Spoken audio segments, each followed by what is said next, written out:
नमस्कार शिक्षक बंधू भगिनींनो, मी प्राध्यापक अमोल जालिंदर सायंबर मास्टरमाइंड करिअर अकॅडमीच्या या ऑनलाईन व्यासपीठावरती आपणा सर्वांचं हार्दिक स्वागत करतो। मित्रांनो, आज आपण संभाव्य प्रश्नपत्रिका क्रमांक 1 याच्यामधील पहिल्या सराव पेपरमधील गणिताच्या प्रश्नांचे स्पष्टीकरण आजच्या लेक्चरमध्ये पाहणार आहोत। चला तर मग आजच्या लेक्चरला सुरुवात करूया। आजचा आपला पहिला प्रश्न आहे, पहा, x वजा 5 ही विषम संख्या आहे, तर त्यानंतरच्या क्रमाने येणारी 13वी समसंख्या कोणती? आता बघा, इथं 1 3 5 7 9 या क्रमाने येणाऱ्या विषम संख्या आहेत। आणि जर समसंख्या पाहिलं तर 2 4 6 8 10 या क्रमाने येणाऱ्या समसंख्या आहेत। या समसंख्येमध्ये जरी पाहिलं आपण, या समसंख्येमध्ये जो फरक आहे हा फरक कितीचा आहे? 2चा फरक आहे। इथं जर बघितलं आपण तर कितीचा फरक आहे? 2चा। तसाच फरक हा विषम संख्येमध्ये आहे, कितीचा फरक आहे? 2चा फरक आहे। म्हणजे आपल्याला जी काही संख्या विचारलेली असेल क्रमाने येणारी, आता बघा या 2 नंतर आता आपल्याला दिलेली विषम संख्या दिलेली काय आहे? विषम दिलेली आहे, विषम, आणि विचारलेली आहे सम। आता समचा आणि विषमचा संबंध बघू। आता बघा, जर नैसर्गिक संख्या आपण पाहिल्या तर ही येते 1, 1च्या नंतरच्या क्रमाने लगेच येते 2। म्हणजे यांच्यात पहिल्या संख्येमध्ये म्हणजे विषम नंतर सम यांच्यामधला फरक कितीचा आहे? 1चा। पण त्याच्यानंतर जर दुसरी सम म्हणाल तर दुसरी सम या ठिकाणी कितीच्या फरकाने येते? पुन्हा 2च्या फरकाने येते। तिसरी सम पुन्हा कितीच्या फरकाने येते? 2च्या फरकाने येते। चौथी सम या ठिकाणी पुन्हा कितीच्या फरकाने येते? 2च्या फरकाने येते। फक्त पहिली मध्येच फरक कितीचा आहे? 1चा फरक आहे। पहिली मधलाच फरक जर पाहिला तर तो फरक कितीचा येतोय? 1चा येतोय। पण जर इथं जर 2चा फरक घेतला आणि त्यातून शेवटी वजा 1 केला तर चालेल का? नाही चालेल ना। मग कशाला एवढं टेन्शन करायचंय? म्हणजे काय की आपल्याला 13वी संख्या विचारलं तर आपण 13 वेळा घेणार, 13 वेळा 2 घेणार आणि शेवटी वजा 1 करणार। काय फरक पडतोय का? काहीच फरक पडत नाही। म्हणजे मग या ठिकाणी आपलं या सूत्र असं तयार होईल। काय सूत्र तयार होईल बघा, दिलेली संख्या म्हणजे जी काही दिलेली संख्या आहे ती दिलेली संख्या आपल्याला आधी घ्यावं लागेल, त्याच्यानंतरच्या क्रमाने येणारी विचारली आहे म्हणून त्याच्यामध्येच मिळवायची। अगोदरच्या क्रमाने येणारी असेल तर अगोदर म्हणले वजा करावं लागली असते आपल्याला, म्हणून इथं आपण अधिक चिन्ह घेतलं। आपल्याला समसंख्येमध्ये क्रमवार समसंख्या आहेत, या समसंख्येमध्ये फरक कितीचा आहे? 2 2चा आहे। इथं दिसतोय आपल्याला 2चा फरक आहे, म्हणून आपल्याला हा 2 मिळवायचा आहे। किती वेळा मिळवायचा आहे? जेवढ्या क्रमांकाची संख्या विचारली आहे तेवढ्या वेळा मिळवायचा आहे। क्रमांकाने किती वेळ विचारली आहे? 13 वेळ विचारलेली, म्हणून आपण काय केलं? गुणिले 13,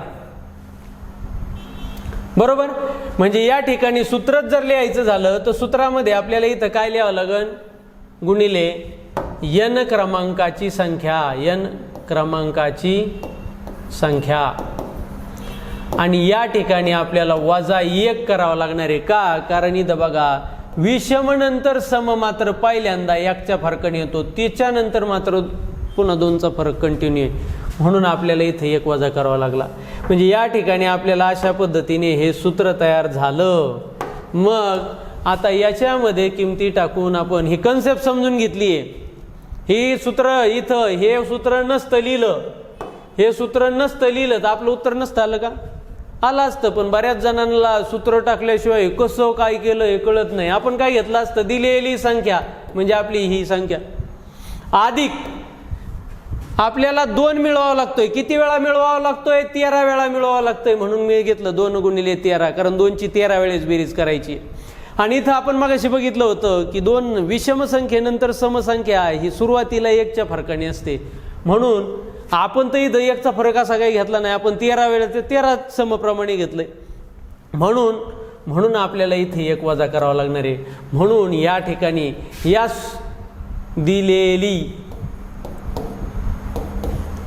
दिलेली संख्या म्हणजे हे आपण असं नसतं लिहिलं, आपल्याला कन्सेप्ट जर क्लिअर आहेत आपल्याला सूत्र मांडायची गरज आहे का? सूत्र काहीच मांडायची गरज नाही, आपण अशा पद्धतीने सुद्धा सोडू शकत होतो. मग आता या ठिकाणी आपल्याला क्रिया सुरुवातीला कोणती करावं लागणार आहे? हे करावं लागणार आहे, कारण इथं गुणाकाराची क्रिया पहिल्यांदा करावी लागते. मग आता इथं मी घेतली जशीच तशी संख्या x - 5 अधिक यांचा गुणाकार करून घ्या बरं. 13 दुने 26 वजा 1. आता बघा, मी शक्यतो ज्यावेळेस आपल्याला बेरीज वजाबाकी भरपूर साऱ्या संख्या दिलेल्या असतील त्यावेळेस आपल्याला बेरीज वजाबाकी करायची असेल तर 2 स्टेपमध्ये करता येते. कशी करता येते?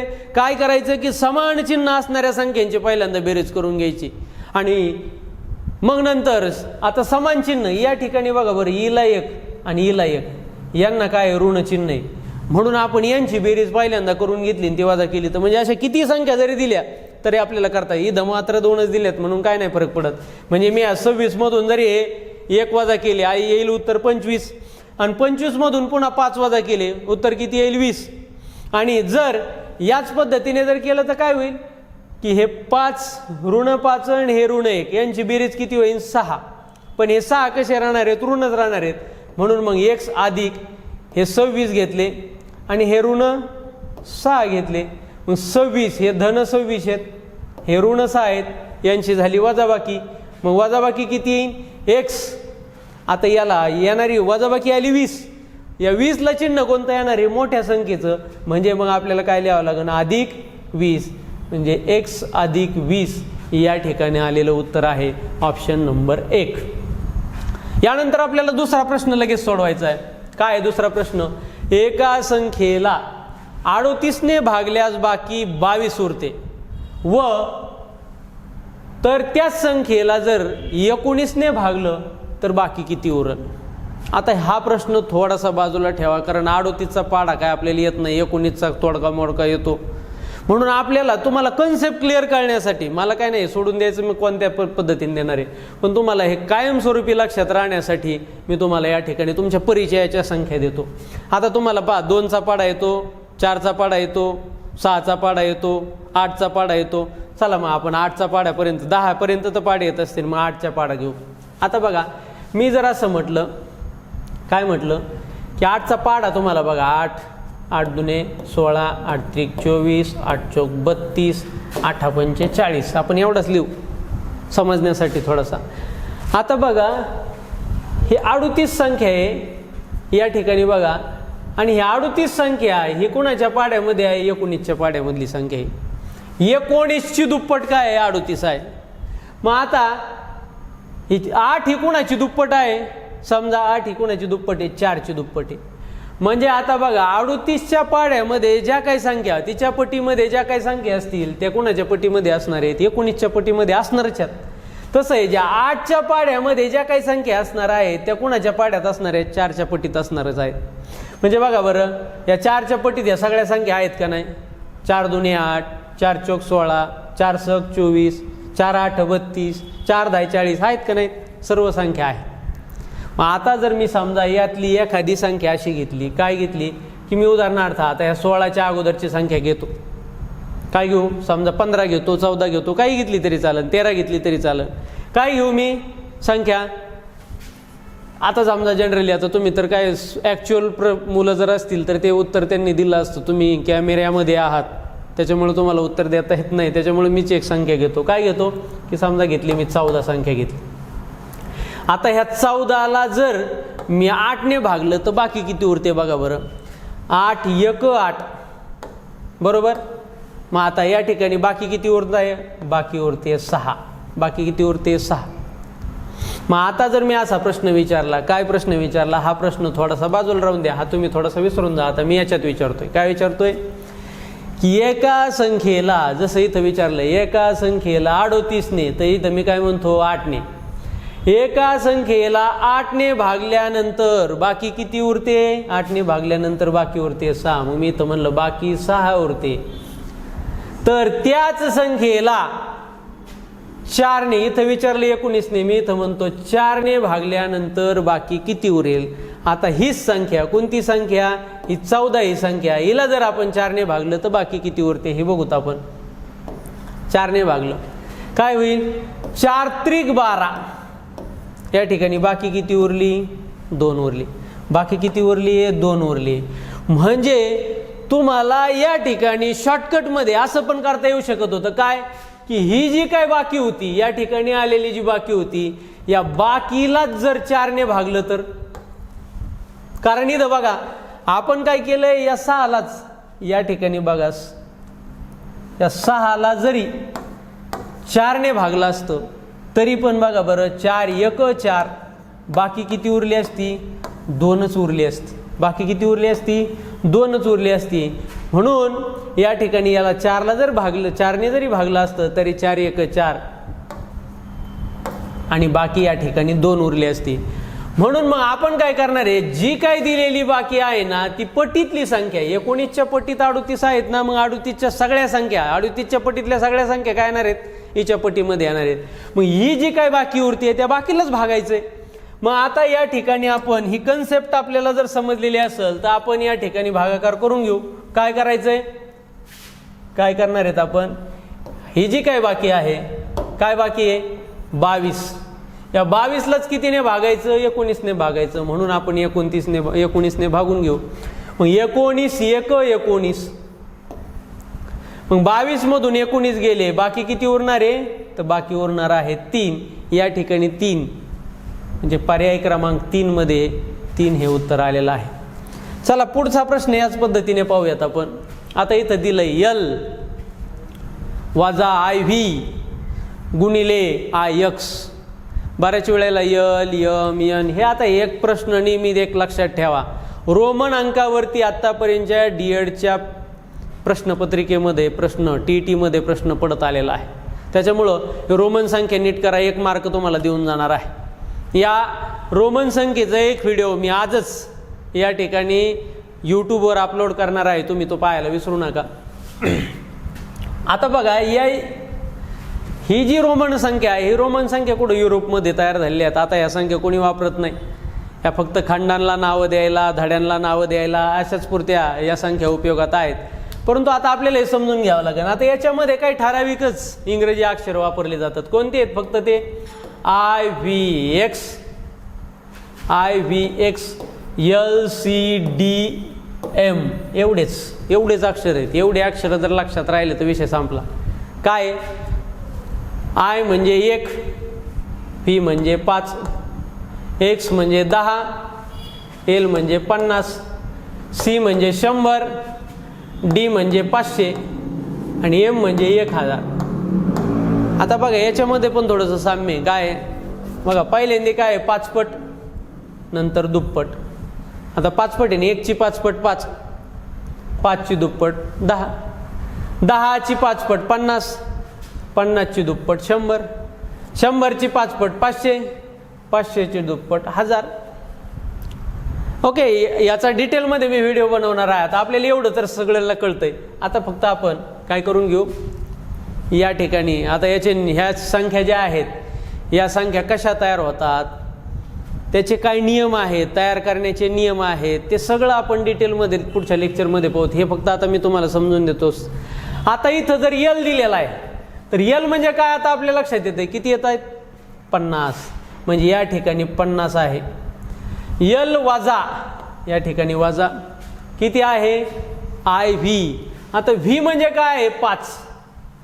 IV I हा डाव्या साईडला लिहिला आहे. I म्हणजे काय आहे? 1. I म्हणजे काय आहे? 1. मग I ज्यावेळेस डाव्या साईडला लिहिला जातो त्यावेळेस या 5 मधून वजा करतात.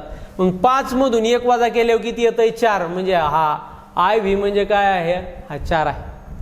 त्याच्यानंतर पुन्हा हे गुणिले या ठिकाणी बघा X ची किंमत किती आहे? X ची किंमत आहे 10. पण त्याच्या डाव्या साईडला I लिहिलं आहे. म्हणजे काय करावं लागतं? X मधून म्हणजे 10 मधून I ची किंमत आहे 1 ही वजा केली. मग ह्या 10 मधून जर आपण 1 वजा केला तर किती येईल? 9. म्हणजे हे 9 आहे. अशा पद्धतीच्या क्रिया आहेत. आता यांच्यात क्रिया पहिल्यांदा कोणती होणार आहे? तर कोणती होणार आहे? ही गुणाकाराची पहिल्यांदा क्रिया होणार आहे. मग 50 वजा 9 चोक 36 हे आले 36. 50 मधून 36 वजा करायचे. 50 मधून जर 36 वजा केले तर उत्तर किती येईल? उत्तर येईल 14. मग आता हे जे 14 आहे, 14 आपल्याला लिहिताना मात्र कशात लिहायचे? रोमन अंकात लिहायचे. मग आता बघा इथं लिहिताना इथं इथं इथपर्यंत काय 10 आहे, एक्सला काय म्हटलं जातं 10, म्हणजे हा 10 आपण लिहिला एक्स.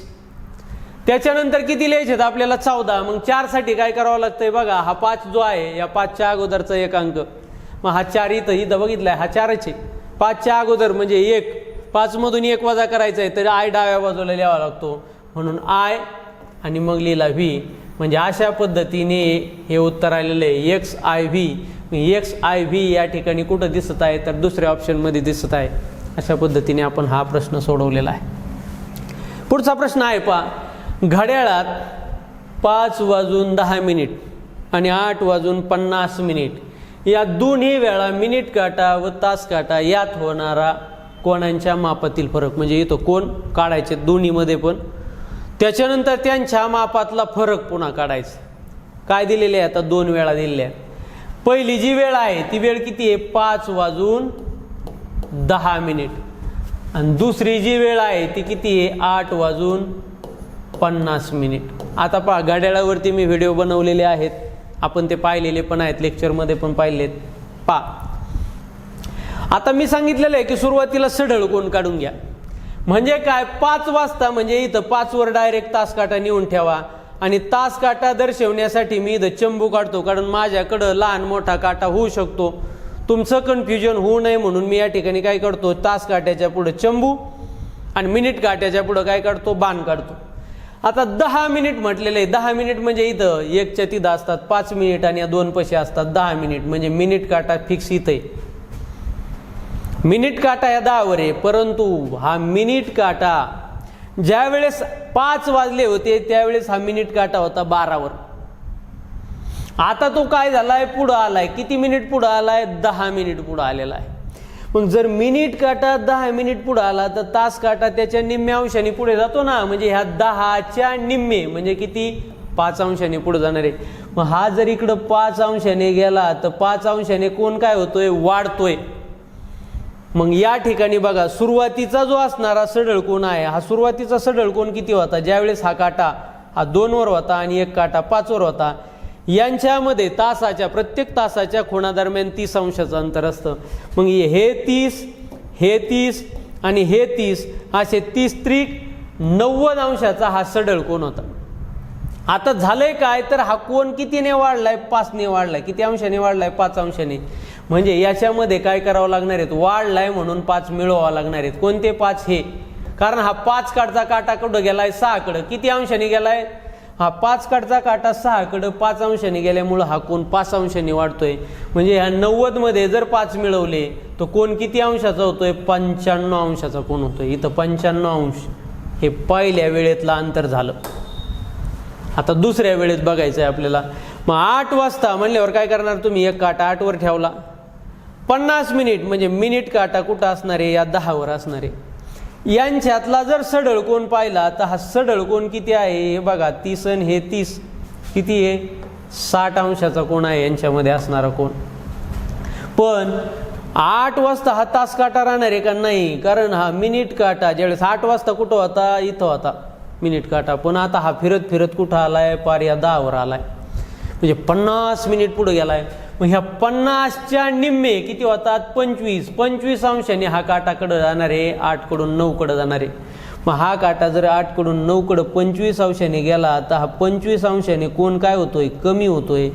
म्हणजे या 60 मधून आपल्याला 25 काय करावं लागणार आहेत वजा करावं लागणार आहेत.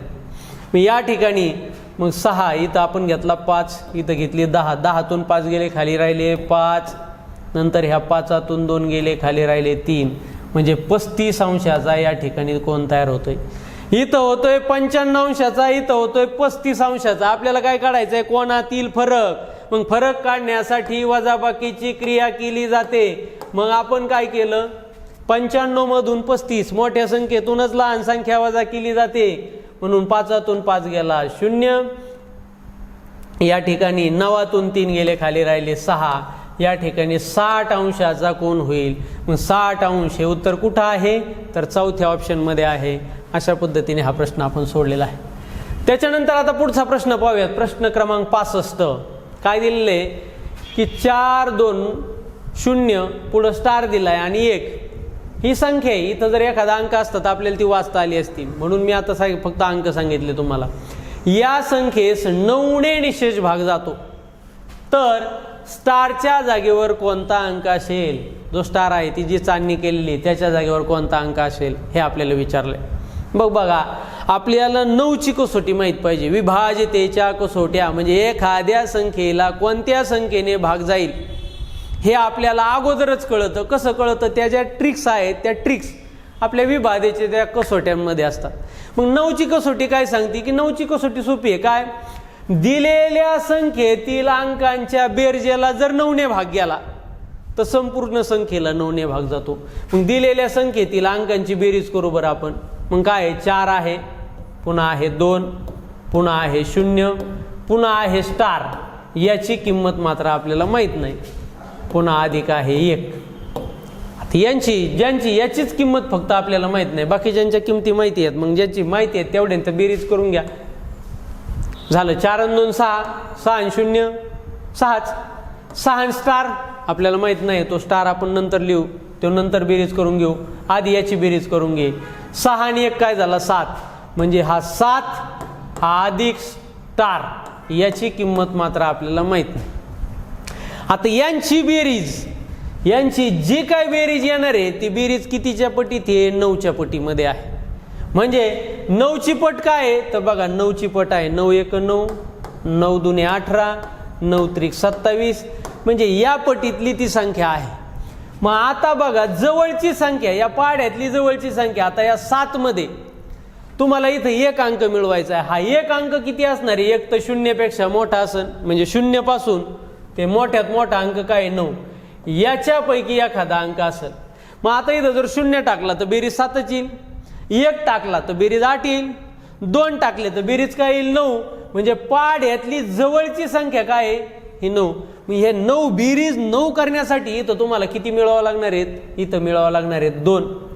तरच या ठिकाणी बेरीज काय येईल? 9 येईल. म्हणजे या 7 मध्ये जर 2 मिळवले तर बेरीज 9 येते. आणि ह्या 9ला 9ने निशेष भाग जाणार आहे. म्हणून मी या ठिकाणी स्टारच्या जागेवर कोणता अंक असायला पाहिजे? तर 2 असायला पाहिजे. आता तुम्ही म्हणाल तुम्ही बाकीच्या 18 का नाही ट्राय केली? मग 18 समजा 18 जर ट्राय करायची असेल तर इथं बघा इथं किती टाकावे लागतील त्यावेळेस 18 होईल. इथं ज्यावेळेस 11 टाकू त्यावेळेस या 7 मध्ये 11 मिळवल्याच्या नंतर 18 होईल. आपण मोठ्यातला मोठा अंक आपला काय आहे? 9. इथं 11 आपल्याला मिळवता येईल का? सिंगल अंक आहे का 11? नाहीये. म्हणून आपण हे पाहिलं. अशा पद्धतीने सोप्या पद्धतीने जर विभाज्यतेच्या कसोट्या येत असतील तर अत्यंत सोप्या पद्धतीने हे प्रश्नांचं उत्तर सोडवलेलं असेल. आता पहा भौमितिक आकृत्यावरती आलेला प्रश्न आहे. या ठिकाणी या शेजारच्या आकृतीमध्ये तुम्हाला त्रिकोणांची संख्या मोजायची आहे. त्रिकोणांच्या संख्येवरती मी पहा व्हिडिओ बनवलेले आहेत, काही यूट्यूबवरती पण टाकलेले आहेत. पहा आता ही संख्या काढत असताना मी इथं काही शॉर्ट ट्रिक सांगितल्या होत्या. काय शॉर्ट ट्रिक सांगितली होती? हा याचाच पहिल्यांदा याचा विचार करा. याच्यामध्ये शॉर्ट ट्रिक सांगितली होती, मग मोजून पण दाखवलेले आहेत. पण एक ट्रिक सांगितली होती काय की याच्यामध्ये सरळ सरळ नंबर टाका आणि नंबर टाकून हे जे नंबर टाकले, आता नंबर टाकले प्रत्येक कप्प्यात नंबर टाकला तर नंबरची शेवटचा अंक काय येतोय? 8. त्याच्या दुप्पट म्हणजे 16 या ठिकाणी एवढ्या त्रिकोण आहेत. खालच्या भागामध्ये किती त्रिकोण आहेत? 16. कसे आले ते त्यासाठी सेपरेट व्हिडिओ पहा. इथपर्यंत किती आहेत? 16. आता कसे आले हे सुद्धा मी या ठिकाणी दाखवू शकतो. कसे आलेत पहा. हा 1, हा 2 आणि संपूर्ण मोठा 1 3. इथं किती आलाय? 3. मग हा असा कप्पा इथं पुन्हा कितीचा आहे? हा 3चा आहे. इथला कप्पा पुन्हा आता आपण कोणता पाहिलाय? हा एक कप्पा पाहिला 3चा. त्याच्यानंतर हा कप्पा 3चा. त्याच्यानंतर पुन्हा हा एक कप्पा 3चा आणि हा एक कप्पा 3चा. म्हणजे बघा असे 3 3चे किती कप्पे झाले? 4. म्हणजे 4 त्रिक झाले 12. किती झाले? हे 12 कळलीच असतील. त्याच्यानंतर आता मी काय करतो? कलर बदलतो पहा. त्याच्यानंतर बघा हा कप्पा असा, म्हणजे हा छोटा कप्पा इथला आणि हा छोटा कप्पा, हे दोन्ही जर कप्पे एकमेकाला जोडले तर या ठिकाणी असा एक त्रिकोण तयार होतोय. बरोबर? म्हणजे हा एक आणि असाच त्रिकोण पुन्हा खालच्या बाजूने एक होतोय. 1 आणि 1 किती वाढले? 2 वाढले. म्हणजे ह्या 12 मध्ये अजून 2 मिळवावं लागतील. बरोबर? आता या ठिकाणी मी 12 मध्ये म्हणजे पहा हा एक बघितला होता आपण असा डार्क कलर. कधी कधी काय होतं फेंट कलर ओळखू येत नाही व्हिडिओ तयार झाल्याच्या नंतर कळतं की त्याच्यात तो पिवळा कलर उमटलाच नाही. म्हणजे इथं बघा हा एक असे 2. मग ह्या 12 मध्ये हे 2 मिळवले किती झाले आता 14 झाले. अजून पुन्हा कोणते तर बघा आता मी थोडासा कलर वेगळा घेतो, हिरवा घेतला. असा जर पाहिला तर हा एक त्रिकोण या ठिकाणी तयार होतोय आणि ह्या बाजूने एक त्रिकोण तयार होतोय. असे 2 झाले. हे 14 अधिक 2 असे खालच्या बाजूला झाले 16. आणि मी ट्रिक सांगितली होती काय करा त्याच्या दुप्पट करा 16. आता वाढतायत कुठं तर वाढतायत बघा हा एक वरती 3चा कप्पा वाढलाय. म्हणजे बघा हा एक छोटा, हा दुसरा छोटा आणि संपूर्ण मोठा एक 3. मग ह्या 16 मध्ये जर अजून 3 मिळवले तर किती होत आहेत 19 झाले. अजून कुठं होत आहेत का तर होत आहेत. पहा कसे होत आहेत तर बघा इथून हा जर पाहिला आपण इथं तर इथून बघा असा एक तिरका असा एक झालाय. इथं एक वाढला आणि इथं एक वाढला. म्हणजे पहिले झाले होते 19 आणि 19 मध्ये हे पुन्हा अजून 2 मिळवले तर किती होत आहेत 21 होत आहेत. 21 ऑप्शन आहे का आपला आहे ऑप्शन नंबर 2 या ठिकाणी आलेलं उत्तर आहे. त्याच्यानंतर 2 संख्यांची बेरीज 672 येते आणि त्यांचा मसावी आहे 96. अशा किती संख्यांच्या जोड्या असण्याची शक्यता आहे. म्हणजे अशा संख्यांच्या किती जोड्या आहेत की ज्यांचा मसावी 96 येतो आणि बेरीज किती येते 672 येते. अशा संख्या काढायच्या. आता बघा अशा संख्या काढण्यासाठी तुम्हाला जर एक शॉर्टकट सांगायचं तर शॉर्टकट आहे बा. शॉर्टकट काय करायचं आहे की आपल्याला बघायचं आहे 96 हा काय त्या दोन्ही संख्येमधला असणारा महत्तम सामायिक विभाजक म्हणजे मोठ्यातला मोठा सामायिक विभाजक आहे. म्हणजे तुम्हाला जर नाही कळलं तर कळण्यासाठी मी इथं देतो. समजा आता उदाहरणार्थ मी काय घेतलं 4 घेतलं आणि 6 किंवा 10 घेतो. 4 आणि 10 यांचा मसावी किती म्हणजे यांचा सामायिक अवयव कोणता. म्हणजे 4 आणि 10 ही संख्या कशी तयार झाली तर कशी तयार झाली बघा 2 गुणिले 2 म्हणजे 2 दुणे 4 आणि या ठिकाणी 2 गुणिले 5 म्हणजेच काय दिलंय 2 पंचे 10. तर यांचा कॉमन असणारा जो अवयव आहे तो कोण आहे हा सुरुवातीचा 2 आहे. आणि जे कॉमन नाहीत ते कोण आहेत या ठिकाणी 2 आणि 5 आहे जे कॉमन नाही आहे. मग हा कॉमन या ठिकाणी आपल्याला दिलेला आहे किती आहे 96. कॉमन 96. मग यांचीच बेरीज करायची कोणाची अनकॉमनची. ह्या अनकॉमनची बेरीज म्हणजे ह्या 2ची आणि 5ची काय करावं लागत बेरीज किती आली आहे 7 आली आहे. मग आता आपण जर असं केलं की यांच्या बेरजेतून जर मी हा कॉमन बाजूला काढून घ्यायचं ठरलं. हा कॉमन बाजूला काढण्यासाठी मी काय करू शकतो तर याला शॉर्टकटमध्ये सांगतोय मी पहिल्यांदा. तुम्हाला कन्सेप्टनुसार सुद्धा सांगू शकतो आणि सांगेल पण. बघा पहिल्यांदा पहा आपण हे पाहू 672 याला जर 96 ने भागलं तर आपल्याला काय मिळणार आहे की अशा किती जोड्या होत आहेत तयार. त्या जोड्या म्हणजे ते अंक मिळणार आहे त्यांची बेरीज तेवढी की किती संख्यांची बेरीज तेवढी ती मिळणार आहे. आता आपण पाहूयात 96ला जर 96 ने जर 672ला भागायचं म्हटलं तर आता भागाकार करताना आता बघा आपल्याला इथं विभाज्यतेच्या कसोटी येणं गरजेचं आहे बरं का. असा भागाकार नाही तर तुम्हाला असा भागाकार करायची माहिती असते कशी 672 भागिले 96. आता 96चा असा पाडा आपल्याला म्हणता येतो की नाही. अशा पद्धतीने आपण भागाकार करू शकत नाही. आपल्याला भागाकार जो आहे तो असाच अंश आणि छेदामध्ये मांडणी करूनच त्याचा भागाकार करावा लागतो. पहा मग याचा असा भागाकार करता येण्यासाठी आपल्याला विभाज्यतेच्या कसोट्या येणं गरजेचं आहे. विभाज्यतेच्या काय आलं पाहिजे कसोट्या आलं पाहिजे.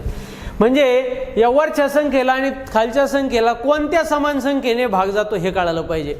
कशाने भाग जातो हिला 2 ने जातो हिला 2 ने जातो. बघा 3ची कसोटी जर माहिती असेल तर तुम्हाला हे सुद्धा कळन की याला पण 3 ने भाग जातो आणि याला 3 ने भाग जातो. मग जर 2 ने 3 ने भाग गेला तर 6ची कसोटी काय सांगते जिला 2 ने 3 ने भाग जातो तिला 6 ने भाग जातो. म्हणजे तुम्हाला कळतं हिला 6 ने पण भाग जातोय. मग आता पुन्हा जर बघितलं 4ची कसोटी जर बघितली तर तुम्हाला कळतंय शेवटच्या 2 अंकाला जर 4ने भाग गेला तर संपूर्ण संख्येला जातो, मग याला 4ने पण भाग जातोय. मग ज्याला 3ने आणि 4ने भाग जातो तिला 12ने पण भाग जातो. मग याच्यासाठी काय करावं, विभाजितेच्या कसोट्या थोड्याशा पाहून घ्या. आता 12ने भाग जातो आपल्याला इथपर्यंत कळाले. 2ने भाग देऊन केलं तरी काय होईल, जास्त वेळा करावं लागेल. उत्तर चुकणार नाही.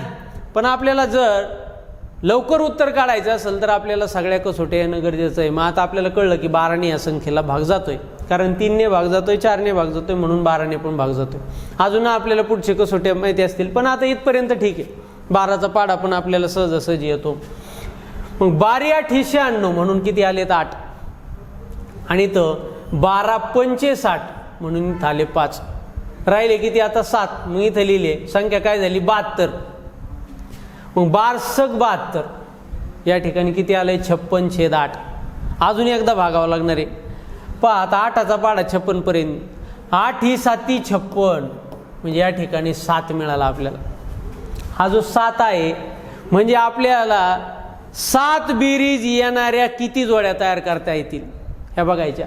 मग 7 बेरीज, ज्यांची बेरीज 7 येते अशा किती जोड्या तयार करता येऊ शकतात बघा बरं. मग 1 अधिक 6 बरोबर 7 ही एक जोडी झाली. दुसरी जोडी 2 अधिक 5 बरोबर 7. अजून पुढची जोडी 3, म्हणजे काय चाललंय, मी याच्यात 1 मिळत चाललोय आणि याच्यातून 1 वजा करत चाललोय. 3 अधिक 4 बरोबर 7. आता पुढं येईल का करता नाही. आता पुन्हा काय होईल, इथं मी 4 लिहिला तर पुन्हा मला इथं लिहावं लागेल 3. मग 3 आणि 4 आलेत का नाहीत, आलेत. म्हणजे आपल्याला ही जोडी घेऊन चालेल का नाही. जास्तीत जास्त किती जोड्या या ठिकाणी तयार होत आहेत, तर किती जोड्या तयार होत आहेत, यात 3 जोड्या तयार होत आहेत. हा झाला शॉर्टकट. आता इथं तुम्हाला जर तुम्हाला ह्या ॲक्च्युअलमध्ये जरी संख्या जरी पाहायची असल्या ना, तर ॲक्च्युअल तुम्ही संख्या सुद्धा काढू शकतात की कोणत्या त्या संख्या आहेत. मग आता समजा तुम्हाला मी म्हणलं पहिल्या जोडीतल्या कोणत्या संख्या होत्या, हे जर काढायचं असतं तर काढता येईल का नाही, निश्चित काढता येईल. कसं काढता येईल, ह्या जोड्या तर कळाल्यात ना. मग आता हे वरचं खुडलं तर चालेल ना. म्हणजे मी तुम्हाला त्या संख्या जरी कोणत्या आहेत असं जरी विचारलं तरी ते सांगू शकतो. कसं सांगू शकतो तर आपण पहा कसं सांगायचंय. तर बघा हा 1 आहे, म्हणजे हा 1 काय आहे, त्या संख्येचा असामायिक अवयव आहे. हा 6 काय आहे, त्या संख्येचा असामायिक अवयव आहे. आणि सामायिक अवयव तर आपल्याला माहिती आहे काय आहे, 96. मग आता बघा पहिली संख्या, ही पहिली संख्या,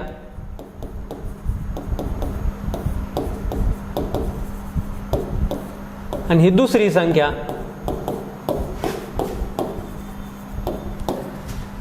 पहिल्या संख्येचा असामायिक अवयव आहे 1 गुणिले सामायिक अवयव तर माहिती आहे किती आहे 96.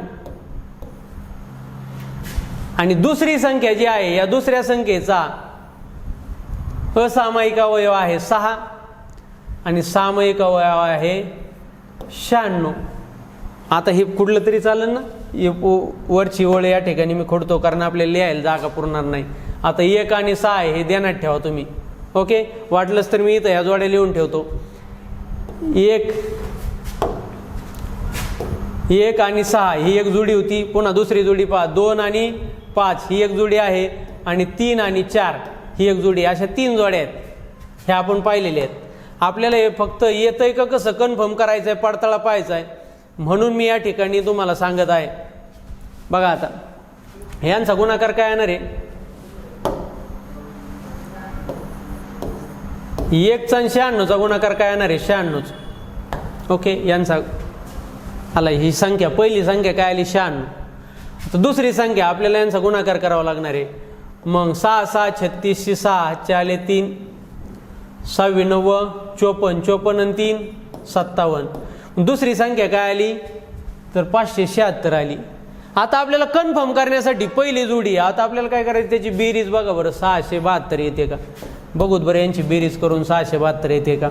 6 आणि 6 12 1200 आले 2, आजचे उरले 1. बघा हा 9 9 आणि 5 14 14 आणि 1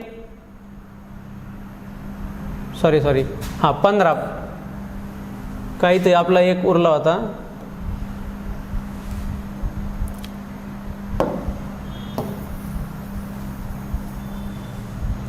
पहा यांची आपण बेरीज येते का 672 हे आपल्याला पाहायचं आहे.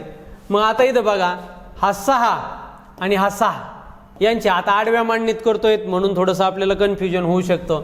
6 आणि 6 हे एकक स्थानचे आहेत म्हणजे यांची बेरीज करून घ्यायची. 6 आणि 6 झाले 12, हातचा आला 1, हा 1 आपल्याला इथं लिहायचा आहे. हा दशक स्थानचा अंक आहे. मग हा 1 आणि हा 7 किती झाले 8. हे 8 आणि 9, 8 आणि 9 किती होत आहेत तर 8 आणि 9 होतात 17, 17शी लिहिले 7, हातचा आला 1. पुन्हा आपल्याला हा जी 1 आहे हा कशामध्ये मिळवायचा आहे तर ह्या 5 मध्ये मिळवायचा आहे. मग हा 1 अधिक 5 किती होतात 6, म्हणजे यांची बेरीज झाली का 672 तर आली 672 या ठिकाणी बेरीज झाली. अशीच जर तुम्ही दुसऱ्या संख्या जरी घेतल्या म्हणजे इथं पुन्हा 2 गुणिले 96 केलं आणि इथं 5 गुणिले 96 केलं तर यांची जी बेरीज आहे ही बेरीज किती येणार आहे 672. पुन्हा इथं 3 गुणिले 96 केलं आणि इथं 4 गुणिले 96 केलं यांची जरी बेरीज पाहिली तरी किती आहेत. म्हणजे आपण अशा पद्धतीने संख्या देखील काढू शकतो. अजून याच्यासाठी पण त्या जोड्याच कशा काढल्या ॲक्च्युअल तुम्ही असंच कसं वापरलं हे जर पाहायचं असेल तर तुम्हाला चॅनल जॉईन करावं लागेल. त्याच्यात लसावी मसावी टॉपिकमध्ये हे सगळं एक्सप्लेन केलेलं आहे. आमचा मास्टर माइंड अकॅडमीचा जो ऑनलाईन कोर्स आहे TET साठीचा तो जॉईन करावा लागेल. त्याच्यानंतर पहा मुलाच्या जन्माच्या वेळी अनंताचे वय 32 वर्ष होते. किती होते 32 वर्ष होते. अजून 5 वर्षांनी अनंताच्या वय त्याच्या मुलाच्या वयाच्या तिप्पट होईल म्हणून त्यांची आजची वय काढा. आता या ठिकाणी काय विचारलेलं आहे म्हणून त्यांची वय आजची वय काढायची आहे तुम्हाला. आता बघा एकदम सोपा प्रश्न आहे. काय तुम्हाला ऑप्शनमधून जर काढलं तर ऑप्शनमधून एकदमच बेस्ट आहे की ऑप्शनमधून सुद्धा तुम्ही काढू शकता. ऑप्शनमधून जर नसेल काढायचं तर काय करावं लागेल तुम्हाला. इथं मुलगा, हा मुलगा मी या ठिकाणी समजण्यासाठी काढतोय. त्याच्यानंतर हा अनंता. आता ज्या वेळेस मुलाचा जन्म झाला तो जन्म झाला त्यावेळेस मुलगा किती वर्षाचा होता 0. तो किती वर्षाचा होता 0 वर्षाचा होता. त्यावेळेस अनंता मात्र 32 वर्षाचा होता. ही कधीची परिस्थिती आहे ही जन्माच्या वेळीची परिस्थिती आहे. ज्यावेळेस जन्म झाला होता त्यावेळीची. आजची परिस्थिती काय आहे ती आजची परिस्थिती दिलेलीच नाही, माहितीच नाही. इथं पण माहित नाही इथं पण माहित नाही. परंतु काय सांगितलंय अजून 5 वर्षांनी अजून 5 वर्षानंतरची स्थिती मात्र दिलेली आहे. काय दिलेली आहे मुलाच्या त्यावेळच्या वयाच्या काय होईल तिप्पट वय हे अनंताचं होईल. हे कधी अजून 5 वर्षांनी म्हणजे हे 5 वर्षानंतरची ही या ठिकाणी परिस्थिती दिलेली. आता आपल्याला माहिती आहे का किती वर्षाचा होणार आहे 5 वर्षाचा तो. पण एवढं मात्र निश्चित माहिती आहे मुलाचं वय जेवढ्या वर्षांनी वाढलं असेल तेवढंच अनंताचं वय सुद्धा वाढलं असेल. ते वाढलेलं वय माहिती नाही म्हणून जे मुलाचं वाढलेलं वय मुलगा किती वर्षाचा होईल तेवढं वय अनंताचं वाढणार आहे. कधी हे 5 वर्षानंतरची. मग 5 वर्षानंतर समजा मुलाचं वय जन्माच्या वेळी होतं 0 आणि नंतर कितीने जेवढ्या वर्षाचा मुलगा होईल तेवढ्या वर्षाची वाढ झाली म्हणजे 5 वर्षांनी तो होणार आहे X वर्षाचा असं आपण मानू. आपल्याला माहित नाही ते X म्हणजे काय X ठेवलं. मग या अनंताच्या वयात सुद्धा कितीने वाढ होणार आहे तर Xनेच वाढ होणार आहे. कितीने वाढ होणार आहे Xने वाढ होणार आहे. बऱ्याच जणांचं X घेतलं की डोकं उठतं पण काय नाही आपला X हा मित्र आहे चांगला. हा तुम्हाला बरोबर समजून देणार आहे. पहा मग आता ह्या वेळेस काय होणार आहे ह्यांचे 5 वर्षानंतरचं याचं वय हे झालेलं असन आणि अनंताचं वय हे झालेलं असन. आपण वय लिहून टाकले डायरेक्ट. आता त्यावेळेसचा संबंध मात्र समजून घ्या. त्यावेळेस याचं जे वय आहे ते 1 पट असणार आहे आणि याचं वय त्याच्या 3 पट असणार आहे. मग आता बघा या ठिकाणी समचलन तयार होतं. इथं जर मी बरोबर चिन्ह काढलं तर बघा याचा छेद हा आणि याचा छेद हा असं तयार होतं. इथं समचलन आहे यांच्यामध्ये कारण 5 वर्षांनी काय होणार आहे सागा दोघांचं तिप्पट. म्हणजे एकाच 3 हे गुणोत्तर अजून 5 वर्षांनी होणार आहे त्यांचं. मग असं असलं तर आपण काय करतो, इथं बरोबर चिन्ह तुलना करतो. ह्या दोन्हींचा गुणाकार आणि या दोन्हींचा गुणाकार, म्हणजे समजा हा 3 बरोबर चिन्हाच्या पलीकडे नेऊन टाकला तर इथं काय होणार आहे, x गुणिले 3 होणार आहे. म्हणजे या ठिकाणी 3x होईल. आणि हा 1 या 32 अधिक x ला जर गुणिले केला तर काय फरक पडणार आहे, 1 ने कोणत्याही संख्येला जरी गुणलं तरी उत्तर काय राहतं, 30 संख्या राहतं. म्हणजे इथं काय राहणार आहे, 32 अधिक x ही संख्या तशीच राहणार आहे. आता या ठिकाणी बघा, मग आता हे एवढं जर समजलं असेल तर आपण वरती येऊ. हे वरती मी या ठिकाणी लिहितोय. मग आता इकडचा जो x आहे हा बरोबर चिन्हाच्या जर पलीकडे गेला, हा अधिक x आहे, तिकडे गेल्याच्या नंतर काय होईल, वजा x होईल. मग ह्या 3x मधून हा जर x गेला तर किती राहील उत्तर, हे 2x राहील. आणि हे 2x बरोबर हे इकडे काय राहिलेले आहेत, हे 32 आहे. 2x बरोबर 32. तर तुम्हाला x ची किंमत काढायची. मग x बरोबर किती, हे 32. इकडचा 2 जर बरोबर चिन्हाचा, इकडचा हा x ला गुणिले होता, इकडे आल्याच्या नंतर तो काय झाला, भागिले झाला. मग हा 2 झाला भागिले. मग आता या 2 ने 32 ला भागा, बे 1 बे, बे 1 बे, यातला किती उरला 1 आणि बे 1 12. x ची या ठिकाणी किंमत किती आलेली आहे, 16. x ची किंमत किती आली, 16. म्हणजे अजून 5 वर्षानंतर हा मुलगा किती वर्षाचा होणार आहे, तर x ची किंमत आली 16 म्हणून हा 16 वर्षाचा होणार आहे. आणि हा किती वर्षाचा होईल, या 32 मध्ये x मिळवला म्हणजेच किती, 16 मिळवले तर किती होणार आहे बघा, हे 6 आणि 2 या ठिकाणी होत आहेत 8. आणि हा 1 आणि 3 या ठिकाणी होत आहे 4. म्हणजे हा किती वर्षाचा होतोय, 48. हा होतोय 16. 16 त्रिक 48 आहे ना, 31 गुणोत्तर होतोय ना, आहे. तर तुम्हाला विचारलंय काय की 5 वर्षानंतर त्यांचं तिप्पट वय होणार होतं. मग आजचं वय विचारलंय, म्हणजे आज काय आहे, 5 वर्ष तुम्हाला या वयातून मागं जावं लागणार आहे. मग 16 मधून जर 5 वर्ष मागे गेले तर वय किती येईन, या मुलाचं येईन 11. अनंताचं किती होतं, या ठिकाणी 48 होतं. मग 48 मधून जर 5 वर्ष मागे गेले तर येईल किती, 43. म्हणजे या ठिकाणी 43 आणि 11 हे वय आलेले आहेत. 11 आणि 43 कोणत्या ऑप्शनमध्ये आहेत, तर या ऑप्शनमध्ये आहेत. म्हणून ऑप्शन नंबर 2 या ठिकाणी आलेलं उत्तर आहे. त्याच्यानंतर काळकाम वेगाशी संबंधित असणारा प्रश्न आहे काय, 5 माणसे 4 दिवसात 80 खेळण्या बनवतात तर 8 माणसे 2 दिवसात किती खेळण्या बनवतील. आता बघा, माणसं आणि दिवस यांचा संबंध व्यस्त प्रमाणातला असतो. माणसं जर वाढवले तर दिवस कमी लागतात, बरोबर आहे की नाही.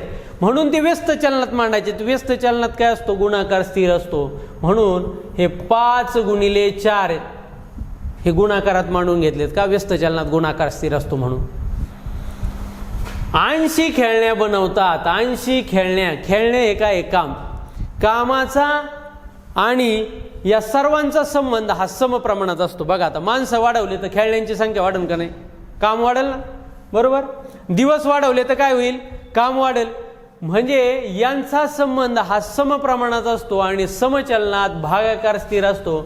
म्हणून ह्या काय घेतल्या मी, 80 हे खाली घेतलं भागाकारात. बरोबर, ही झाली पहिली स्टेप दिली आपल्याला, ही आपण मांडून घेतली. आता आपल्याला काय करायचंय, दुसरी स्टेप मांडायची. काय, इथं पहा, हे मिश्र चलन आहे खऱ्या अर्थाने, म्हणजे समचलन आणि मिश्र व्यस्त चलन एकत्रित वापरलं इथं. मग अशा वेळेला आपण अशी मांडणी करत असतो. तर काय, 8 माणसं येते 8.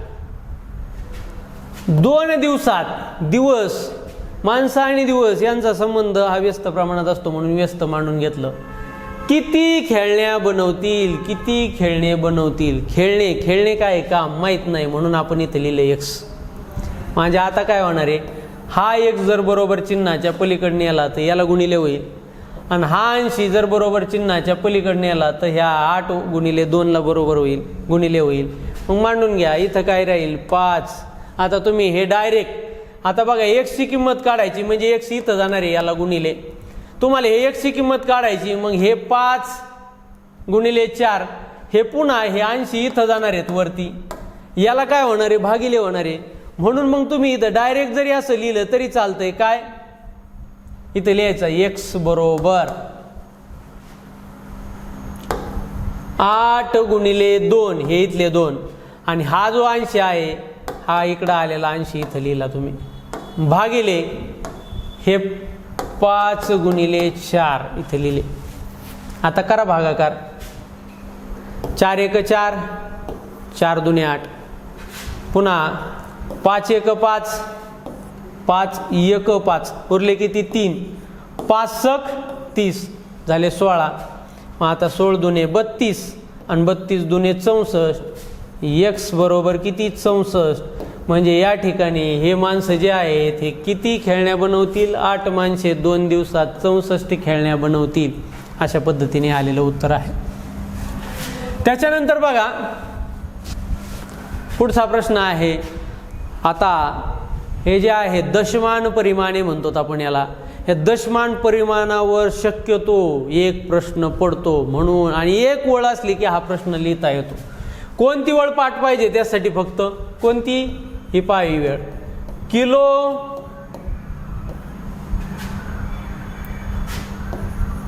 हेक्टो डेका मीटर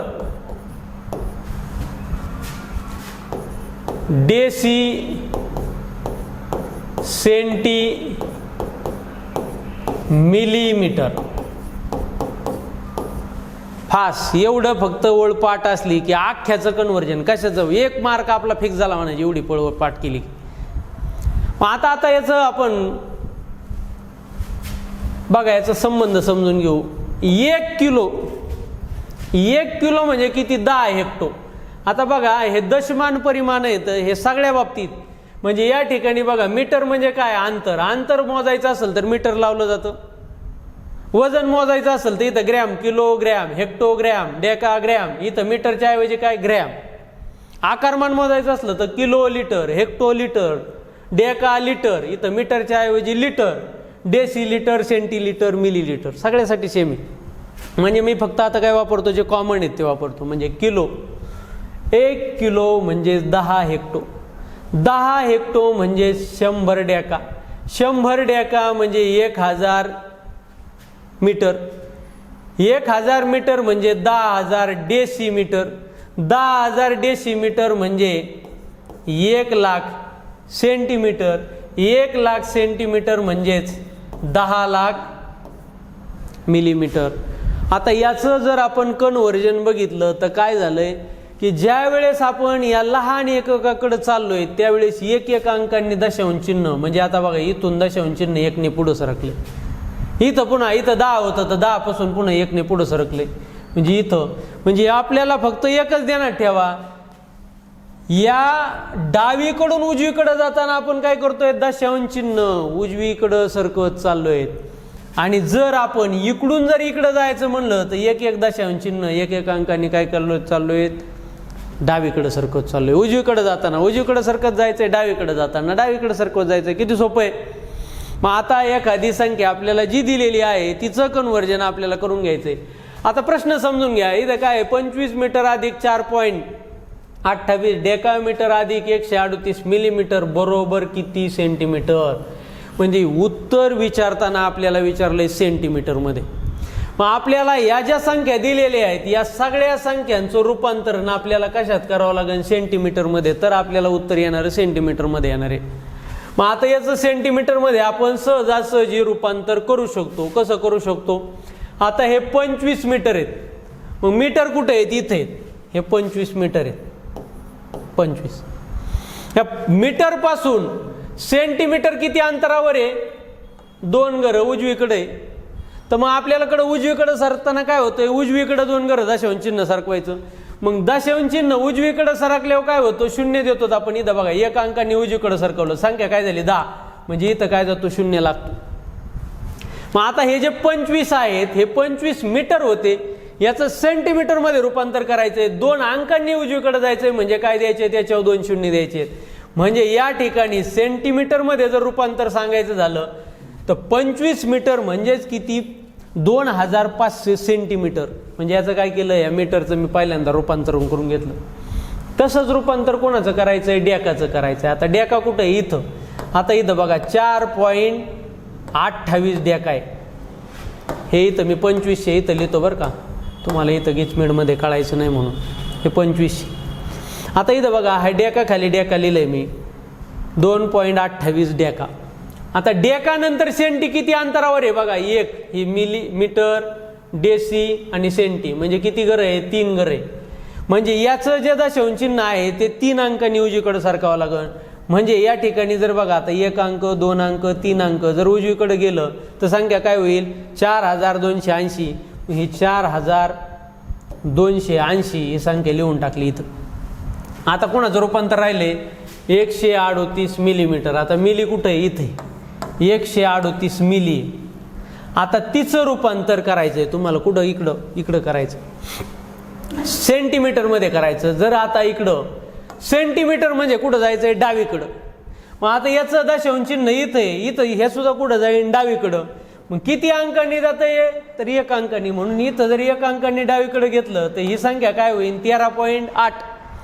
मग ही 13.8 आपण अशी लिहून घेतली, 13.8 म्हणजे 138 मिली म्हणजे 13.8 सेंटी. आणि एवढ्यांची बेरीज विचारली आहे, सीधं सरळ बेरीज करायची. वजाबाकी असते तर वजाबाकी पण केली असते आपण. मग आता इथं दशांश चिन्हानंतरचे अंक त्यांची सगळी बेरीज करून घेतो. 888, दशांश चिन्हाखाली दशांश चिन्ह, पुन्हा 0 आणि 3, 383. इथं बघा हा 8 आणि 1, 8 आणि 1 9. हा 2 आणि 5, 2 आणि 5 झाला 7. हा 4 आणि 2 झाला काय 6. म्हणजे या ठिकाणी उत्तर काय आलंय, 6793.8. 6793.8 हे कुठं आहे, दुसऱ्या ऑप्शन मध्ये आहे. म्हणून उत्तर काय आलेलं आहे, तर हे दुसरं उत्तर आलेलं आहे. मित्रांनो, आपण हा जो प्रश्न आहे हा प्रश्न पुढच्या भागामध्ये पाहू. आपण 61 ते 70 पर्यंतच्या प्रश्नाची सर्व स्पष्टीकरणे हे या भागामध्ये पाहिलेले आहेत. हा व्हिडिओ खूप मोठा होतोय म्हणून आपण पुढच्या भागामध्ये पुढची स्पष्टीकरणं पाहूत. ही टेस्ट आम्ही फ्री या ठिकाणी देण्यात आलेली होती. बऱ्याच विद्यार्थ्यांनी ही टेस्ट सोडवलेली आहे. अजून पण ज्या विद्यार्थ्यांनी टेस्ट सोडवली नाही ते टेस्ट सोडवू शकतात. या व्हिडिओच्या डिस्क्रिप्शन बॉक्समध्ये त्याची लिंक देण्यात आलेली आहे. ज्यांना ती टेस्ट सोडायची असेल ते या लिंकवरती जाऊन टेस्ट सोडू शकता. या टेस्टची स्पष्टीकरणाची व्हिडिओ हे आमच्या चॅनलला टाकण्यात आलेले आहेत. परंतु आता शेळके सरांनी त्यांच्या चॅनलला टाकलेलं आहे, तोडमल सरांनी त्यांच्या चॅनलला टाकलेलं आहे, मी माझ्या चॅनलला स्पष्टीकरणं टाकलेली आहेत. त्यामुळं तुम्हाला जर हे सर्व व्हिडिओ एकत्रित पाहिजे असतील तर तुम्हाला मास्टर माइंड अकॅडमी हे ॲप इन्स्टॉल करावं लागेल. आणि हे ॲपची लिंक हे देखील मी डिस्क्रिप्शन बॉक्समध्ये दिलेली आहे. वरती जाऊन तुम्ही सर्व व्हिडिओ या ठिकाणी एकत्रितपणे फ्रीमध्ये पाहू शकता. आजच्या लेक्चरमध्ये आपण इथंच थांबूयात. धन्यवाद.